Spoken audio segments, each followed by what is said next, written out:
Bonjour et bienvenue. Dans cette vidéo, on va parler des frottements, commençant ainsi une petite unité sur les forces de résistance. Alors, qu'est-ce que c'est les frottements? Alors, vous savez, si vous êtes sur une table, disons, et vous avez, je sais pas, une boîte de mouchoirs, une petite boîte de mouchoirs, et vous donnez un coup à cette boîte, peut-être pour envoyer à quelqu'un qui se trouve à l'autre bout, la boîte de mouchoirs va partir avec une certaine vitesse, mais petit à petit, elle va ralentir, elle va s'arrêter. Alors, ça, c'est une situation. Une autre situation, disons qu'on a, voilà, la même table, et là, je sais pas, une boîte qui est quand même assez lourde, et vous voulez la déplacer.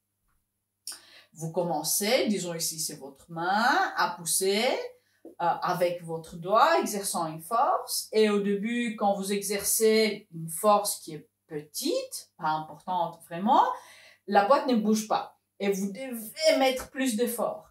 Et la plus lourde la boîte, le plus difficile est de bouger. Mais pourquoi ça? Si on essayait de faire bouger exactement cette boîte sur disons, voilà, sur la glace, disons, voilà, d'un patinoire, cette boîte allait bouger plus facilement. Alors ici, avec une petite force, vous allez faire bouger exactement la même boîte. Là où sur la table, ou même encore sur le tapis, vous devez mettre une force beaucoup plus importante. Alors, même chose pour la boîte de mouchoirs, le cas où vous donnez un coup, la boîte de mouchoirs va partir avec une certaine vitesse et elle va ralentir. Probablement, elle ne va même pas faire toute la longueur de la table. Tandis que sur la glace ou sur, je sais pas, la route où il y a de l'huile là-dessus, etc., un lubrifiant, la boîte va continuer avec une vitesse qui va diminuer, mais beaucoup plus doucement. Et la boîte peut faire un plus long chemin. Pourquoi c'est différent? Est-ce que c'est quelque chose à faire avec la boîte? Est-ce que c'est quelque chose à faire avec la table? Est-ce que c'est quelque chose à faire avec la combinaison de la boîte sur la table? Bon, la réponse est finalement les forces de frottement. C'est quoi les forces de frottement? Alors, dessinons un tout petit peu les microcosmes. C'est que nous, on ne voit pas avec nos yeux facilement, on doit utiliser un microscope pour voir. Alors, si on regarde la surface sous microscope, ce qu'on va voir, c'est que le surface, au moins l'extérieur de surface, n'est pas tout lisse, n'est pas tout droit comme on le dessine. Mais il y a des aspérités, tantôt grandes, tantôt petites, comme extrusion, etc. Ben, ça peut être des dents, ça peut être des vagues. Ben, il y a de tout, voilà, toutes les tailles et les couleurs, comme on dit. Alors, quand on a deux surfaces qui se touchent, deux objets, alors ici, objet 1, et ici, objet 2, qui ont, voilà, ces dents, ces aspérités. Et on essaye de mettre en mouvement, un mouvement relatif, ces deux surfaces. Qu'est-ce qui va se passer? Pour que les deux objets puissent glisser l'un sur l'autre, il y a des aspérités qui doivent être cassées. Ceci nécessite une force. Alors, l'objet qui va mettre cette force va ressentir la force opposée. Et cette force opposée, si on ajoute tout, en fait, finalement, les interactions qui vont se passer tout au long du chemin, etc., toutes ces petites interactions vont donner, en grande échelle à notre échelle, une force qu'on va appeler la force de frottement. Alors, force de frottement. Comment on symbolise cette force? Soit un petit f qui est, voilà, mon favori, disons, je préfère ce symbolisme, soit la force de frottement. Voilà, je préfère ceci, pas pour autre raison, mais c'est beaucoup plus court. Et alors, on n'a pas vraiment à mettre beaucoup de lettres. Alors, cette force qu'on dénote comme ça a son origine aux aspérités. Alors, elle est due finalement aux surfaces extérieures des objets qui ne sont pas tout lisses et s'épasse entre solides. Évidemment, les liquides, on n'a pas vraiment de telle aspérité. C'est autre la surface d'un liquide. Évidemment, quand on parle de gaz, il n'y a même pas de surface. Alors, la première chose qu'on a appris, c'est que la force de frottement se génère entre deux solides. Quand est-ce que ceci se génère? On a vu deux cas. On a vu le cas où un objet a déjà une vitesse vis-à-vis de l'autre. Par exemple, on a la boîte de mouchoirs qu'on donne, en fait, on pousse un coup et il va partir avec une certaine vitesse pour glisser sur la table. Ça, c'est un cas où il y a une vitesse relative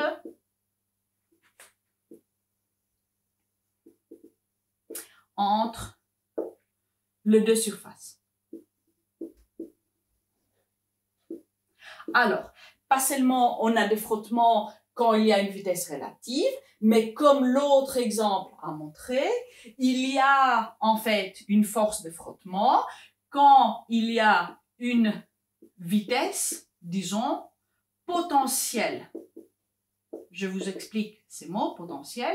Ça veut dire que l'existence d'une force va essayer de générer, de donner une vitesse à cet objet. Ça veut dire que ça vise à développer une vitesse là où il n'y en a pas. Alors, ces deux catégories, disons, ces deux cas, on va leur donner des noms. Alors, quand il y a déjà une vitesse, on va parler de frottement cinétique.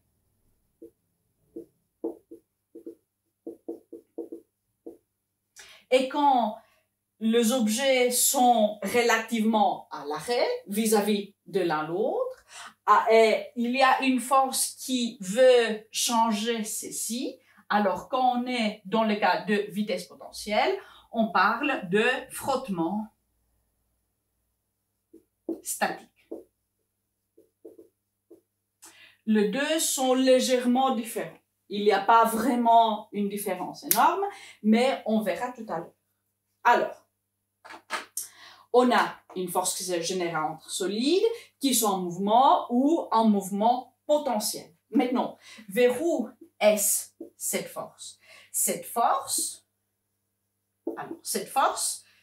est une force de résistance. Ça veut dire, toujours, et je souligne plusieurs fois, contre le mouvement, qui pourrait être potentiel dans des cas de frottement statique, et je vais ajouter un mot pour dire local. Alors, ce sont des forces qui vont agir localement, là où les deux surfaces se touchent. Si les surfaces ne se touchent pas, il n'y a pas de frottement. Voilà. Et pour le reste, finalement, du corps, ces frottements vont être transmis au centre de gravitation à travers les liens de molécules. Alors, 1, 2, 3. Et comment est-ce qu'on sait finalement de l'existence de cette force? Qu'est-ce qu'il nous dit? Parce que vraiment, quand nous, on pousse la boîte de mouchoir et la boîte de mouchoir va s'arrêter, on ne voit aucune force. Il n'y a aucun ressort, il n'y a aucun fil qui va tirer d'un ou d'autre côté. Mais pourquoi finalement s'arrête? On ne voit pas. Pourtant, on a une preuve sûre et certaine de la présence de force. On a de la chaleur qui est produite.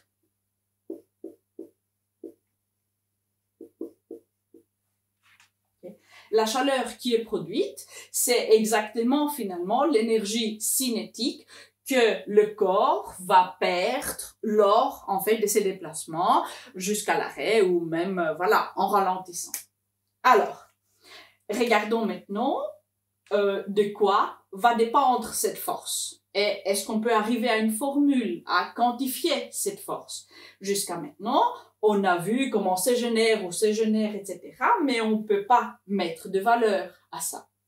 Il y a une expérience qu'on a faite pourtant qui peut nous donner des valeurs. Alors, je vais effacer les tableaux parce que j'aurai besoin d'écrire pour vous rappeler des expériences qu'on a faites. Alors, je commence par les principes de la mesure. Disons qu'on a une surface plate, horizontale. C'est ça ce qu'on a utilisé pour nos expériences.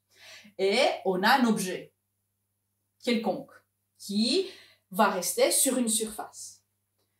Comme c'est, voilà, il y a des forces qui vont agir sur ces corps. Quelle force? Il y a la force de gravitation qui va tirer ces corps jusqu'au centre de la Terre, mais le corps ne va pas tomber jusqu'au centre de la Terre sur l'effet de cette force parce qu'il y a une autre force qui est la force, la normale, qui est la réaction du support au fait que ces corps veulent passer à travers. Alors, le corps veut passer à travers, tiré par cette force de gravitation pour aller vers le centre de la Terre, mais la normale ne le laisse pas. La normale le pousse vers le haut, exactement, pour rester dans cette position. Ces deux forces sont égales en valeur et opposées en sens, et alors elles s'annulent. Il n'y a rien. Disons que maintenant, à ces corps, c'est qu'on fait, on commence à exercer une force de la main, qu'on va mesurer comme on a mesuré en classe avec les dynamomètres. Qu'est-ce qu'on peut faire? On peut commencer à une force qui est zéro, nulle. Et on peut doucement, en fait, augmenter cette force. Au début, l'objet, là, ne va pas bouger. Mais il y a un moment où notre force va devenir tellement grande que l'objet va commencer à bouger. Mais non, pourquoi est-ce que quand on exerce cette force, les corps ne bougent pas? Ben, c'est parce que sa surface vient en frottement avec la surface qu'on a choisie, qu'on l'a mis sur la table, sur le sol. On a essayé quand même pas mal de surfaces. Et dû à ça, on a une force de frottement qui est contre le mouvement potentiel qu'aurait donné seulement cette force. Alors, cette force de frottement a ses limites. Au début, quand on commence à tirer, pas nécessaire, voilà, la force de frottement est assez grande pour empêcher finalement le mouvement. Mais il y a un point qui va être limite, où la force de frottement maximale aura une valeur où la force ou la valeur de la force frottement maximale que peut nous donner le système va être égale à la force qu'on exerce à la main, qu'on sait lire en Newton sur notre dynamomètre.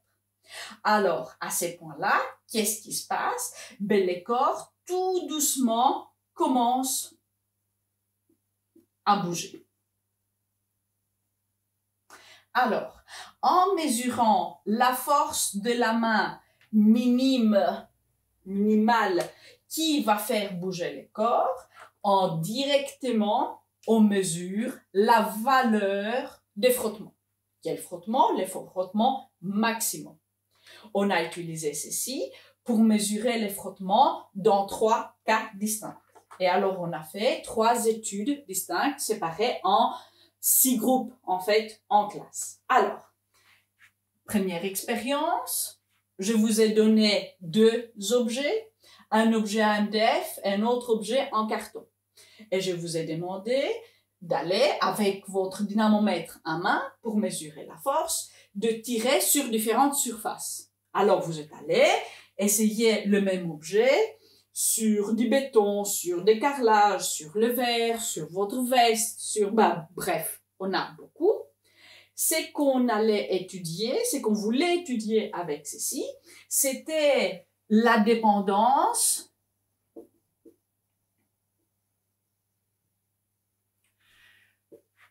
de la rugosité des surfaces. Alors, là, vous êtes allé, vous avez essayé de surfaces qui étaient plutôt lisses, de surfaces qui étaient moyennement lisses, de surfaces rugueuses, très rugueuses, irrégulières, le tout. Et vous êtes de retour me dire que là où la force de la main, alors le frottement était maximum, était quand la surface était vraiment rugueuse. Alors, la rugosité, la combinaison aussi de matière. Alors, quand on avait MDF par exemple, avec le banc, et quand on avait du carton avec les bancs, c'était différent. Le banc était toujours le même. La différence, c'était les cartons. Alors, de là, de cette étude, vous m'avez dit, et c'est vrai, et c'est bon, et c'est bravo à ceux qui ont bien travaillé, et vous m'avez dit que finalement, ça dépend de deux surfaces. Ce n'est pas seulement l'une ou l'autre. Mais, en tout cas, ça montait avec la rugosité de surface. Alors, ça c'est une chose. Une deuxième équipe avait à faire une autre expérience. Là, vous aviez deux blocs de même matière pour faire frotter exactement sur la même surface. Alors, vous aviez deux surfaces qui étaient toujours les mêmes. Mais ce qu'on changeait à chaque fois, c'était l'air de bloc. Alors, on avait tantôt un petit et on avait tantôt un grand bloc. On a fait ainsi que finalement, le poids de tout ça, c'était bon, en créant des pyramides et des pyramides à l'envers, si vous vous souvenez, on mettait l'un sur l'autre et voilà, c'était un peu rigolo, mais voilà, ce qui nous a appris, c'est si, quand on a étudié de différents airs, c'est que finalement, l'air, la surface qui vient en contact, ne faisait aucune différence, au moins statistiquement parlant, on n'a rien vu. Alors, la deuxième expérience est venue négative, mais ça c'est important. Alors, l'air de contact ne changeait pas le frottement.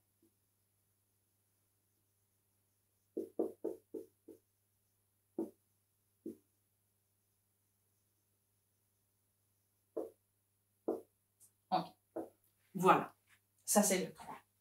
Et il y avait une troisième équipe qui a fait aussi un travail remarquable et qui a travaillé plus que les autres. Vous allez voir. Alors, en troisième équipe, j'ai donné un bloc d'MDF, une équipe, à une autre équipe le carton, et j'ai donné différentes masses pour mettre, de différents poids, pour mettre dessus. Alors, ce que vous aviez un petit bloc qui ne changeait pas. Vous l'avez mis sur le banc qui, lui, ne changeait pas. Et vous avez pris différentes mesures de frottement, à chaque fois mettant de différents poids là-dessus. Voilà. Ce que vous avez trouvé, c'est que les frottements que vous avez mesurés dépendaient fort, finalement, de masse que vous mettiez. Pas seulement ça, je vous ai demandé de travailler un peu plus. Voilà, toujours madame, toujours exige le travail. Et je vous ai demandé de faire un petit graphique. Quel graphique? D'un côté, on a mis la masse ou le poids, ça dépend de l'équipe. En tout, le poids qu'on avait mis, mais aussi en fait la tablette que vous avez utilisée. Alors le poids ou la masse totale. Oui. Et de l'autre côté, on a mesuré les frottements. Quel frottement? Les frottements statiques, parce que c'est ça ce qu'on a étudié avec ceci. Ce que vous avez trouvé, c'était impeccable. Alors, vous avez trouvé que finalement, si vous faites un tel graphique, que vous obtenez une droite. Ça veut dire que finalement, les frottements sont proportionnels au poids total qu'on essaye de tirer. En fait, la réponse sur horizontale était directement au poids. Ça reste toujours proportionnel au poids, mais si on était dans le plan incliné, c'est plutôt la normale C'est là qu'on voit que c'est plutôt la normale qui joue. Pourquoi est-ce que c'est la normale? Pourquoi est-ce que ça, c'est pas finalement le poids, mais c'est la normale qu'on a vue? C'est finalement la normale, la force, qui va vous dire si les deux surfaces sont vraiment poussées l'une contre l'autre. Et pour vous expliquer ça, je vous ai demandé de mettre vos mains ensemble. Si vous seulement vous placez vos mains ensemble et vous frottez un peu, vous allez sentir évidemment le frottement, sauf si vous n'avez pas de sensation dans vos mains, mais bon, bref, on laisse ici parce que je pense que vous en avez tous. Et on sent un tout petit peu aussi de chaleur qui se produit si on continue à le faire. Maintenant, si on pousse nos mains ensemble, ça veut dire que la normale, en fait, dans les cas, sur, en fait, l'une et l'autre main est plus grande. Et alors, si vous poussez vos mains ensemble et vous essayez de les frotter, vous sentirez beaucoup plus, finalement, de force d'une main sur l'autre et vous aurez beaucoup plus de chaleur. Alors, la chaleur, c'est preuve, finalement, de la présence de frottement. Et comme vous avez plus de chaleur, vous savez que c'est plus, alors finalement, la normale, les frottements n'ont rien à faire avec le poids de mes mains, mais plutôt la force à laquelle mes mains, en fait, sont ensemble. Même chose, si je pousse par exemple ma main sur le tableau, si je pousse vraiment fort, j'aurai du mal à le faire bouger en haut et en bas, parce que le poids est grand du tableau de ma main, parce que c'est finalement la normale, la force du matériau qui va empêcher que ma main passe à travers. Si je fais ça dans une dune de sable, ben ma main va s'enfoncer. Il n'y aura pas autant de normal. Alors, avec ceci, on a écrit la loi des frottements statiques. Et la loi des frottements statiques, ça s'écrivait comme frottement statique, on a une proportionnalité et la normale. Maintenant, cette proportionnalité, on l'appelait le coefficient de frottement statique. Alors, je les mets ici, les noms, coefficient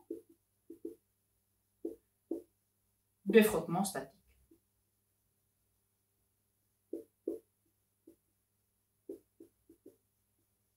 Et ces coefficients, finalement, va nous être donné par la pente, etc. Mais maintenant, ce qui m'intéresse, ce n'est pas tout à fait ceci. On va parler de ceci dans une minute. Mais c'est quelque chose que je dois faire, je dois ajouter à la formule. Quand on a tiré ici avec la force de la main, au début, quand on tirait avec une petite force, la force de frottement n'était pas grande. Sinon, le corps se répartit de l'autre côté. Ça c'est inouï. Qu'est-ce qui se passe quand je tire avec une toute petite force qui est plus petite que ceci? La nature, la table, ne va pas me donner un frottement plus grand que ce que je mets là. La nature va mettre seulement le nécessaire pour arrêter les mouvements, d'autant qu'elle peut. Alors, cette formule n'est pas tout à fait complète comme je l'ai écrite. Cette formule va nous donner, bien évidemment, cette droite, mais la vérité, c'est que le frottement statique va être plus petit ou égaux à ceci.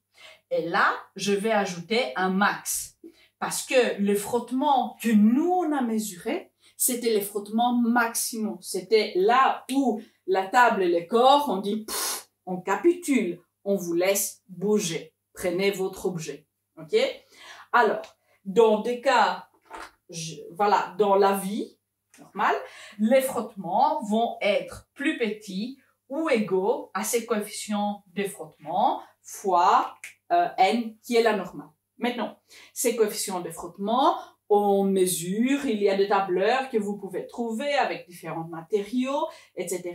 C'est quelque chose qui a à faire avec la première expérience. Alors, c'est exactement le fait de différentes surfaces.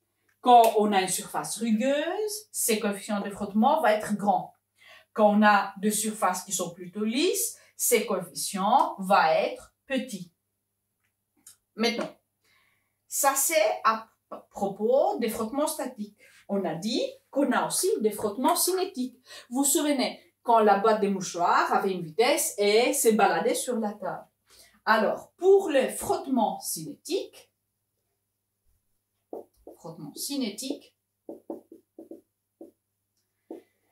il n'y a pas plus petit ou égal, parce que la nature veut toujours et va faire le maximum pour arrêter les corps.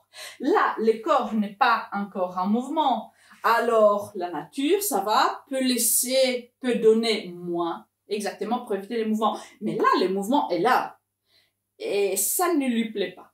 Alors, le frottement cinétique, frottement même F, mais C pour cinétique, va être égal au coefficient de frottement fois la normale. Maintenant, pour différencier ces deux frottements, ici on met le C pour cinétique. Et en général, CMC est plus petit que CMS. Je vais noter ici, en général MS est plus grand, mi S, ça va être plus grand que mi C, ce qui va faire que les frottements statiques ont peut-être un peu plus de oomph, d'importance, de puissance. Pas beaucoup, hein, on parle de vraiment petit. Alors, maintenant, pourquoi le frottement nous intéresse, pourquoi on en parle? Parce que les frottements sont très utiles. On peut les utiliser pour faire des choses qu'on veut. Il y a des cas où on veut les maximiser, il y a des cas où on veut le minimiser. Maximiser, pour marcher et pas glisser, pour rouler en voiture. Qu'est-ce qu'on fait? On utilise des semelles de chaussures avec un grand, coefficient de frottement statique. J'ai oublié de vous dire que ça, c'est sans unité. Oui, peut-être c'est le temps de dire que coefficient de frottement, c'est un chiffre sans unité. Et qu'évidemment, les frottements, en tant que force, seront mesurés en newton, comme d'ailleurs la normale.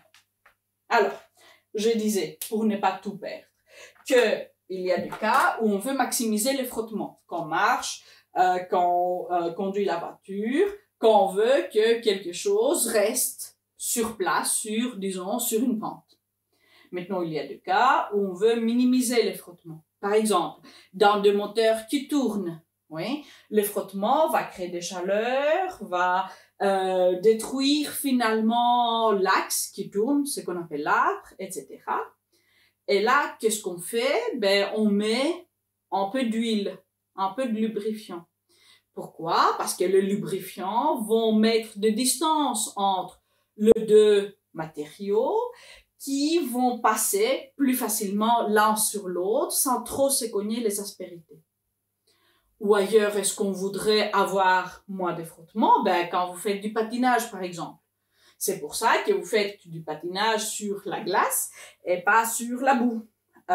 C'est aussi, par exemple, quand vous voulez glisser au plus long possible. Il y a différents jeux. Peut-être vous avez vu, en fait, le curling, qui est un jeu, même jeu olympique jeu olympique d'hiver, où il y a, une équipe qui va nettoyer les sols pour que la balle glisse. En fait, c'est un caillou, en fait, pour que ça glisse mieux, où ils vont gratter un peu pour créer plus de rugosité, pour qu'ils s'arrêtent. Bon, bref, il y a plein de cas où on veut soit les augmenter, soit les minimiser. Mais c'est toujours utile de savoir les manier. Alors, avec ceci, je vous laisse. Et pour les sciences générales, suivra une autre vidéo avec des exercices sur horizontal, mais aussi sur plan incliné. Alors, pour le moment, au revoir et bonne soirée.